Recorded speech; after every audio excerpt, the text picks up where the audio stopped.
Bharuch Narmada market પાસેથી પસાર થતી વિદેશી દારૂનો જથ્થો ભરેલ આઈસર ટેમ્પાને પોલીસે ઝડપી પાડ્યો હતો। ભરૂચ પોલીસે પેટ્રોલિંગ દરમિયાન બાતમીના આધારે ગાંધી રોડ પર આવેલ નર્મદા માર્કેટમાંથી દારૂ ભરેલો આઈસર ટેમ્પો ઝડપી પાડ્યો હતો અને પોલીસે મળેલ દારૂના જથ્થાની તપાસ કરતા તેમાંથી 4746 નંગ વિદેશી દારૂની બોટલો મળી આવી હતી, જેથી પોલીસે દારૂનો જથ્થો અને આઈસર ટેમ્પા સાથે ખેપિયા સતીશ રાવ અને વિકાસ મોર્ગેને ઝડપી પાડ્યા હતા અને કાયદેસરની કાર્યવાહી હાથ ધરી હતી।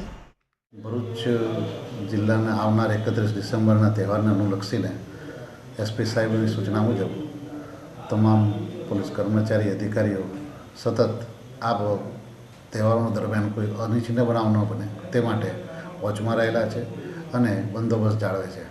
ગઈ રાત્રિના રોજ આ જ બંદોબસ્ત દરમિયાન પોલીસને હકીકત મળેલી કે કોઈ બે ઈસમો પરપ્રાંતીય દારૂ લઈને ભરૂચમાં આવેલા છે, જેથી તેઓને બંનેને સતીશ અને મહેશ બંનેને અટક કરવામાં આવેલા છે અને એક ટેમ્પા સાથે કુલ 14 લાખ રૂપિયાનો મુદ્દામાલ પરપ્રાંતીય વિદેશી દારૂ ઝડપી પાડવામાં। ભરૂચ પોલીસે લાખોનો વિદેશી દારૂનો જથ્થો ઝડપી પાડી પોતાની વાહવાહતો કરાવી છે, પરંતુ અન્ય વિસ્તારોમાં વેચાતો દારૂ ક્યારે પોલીસને દેખાશે તે જોવું રહ્યું।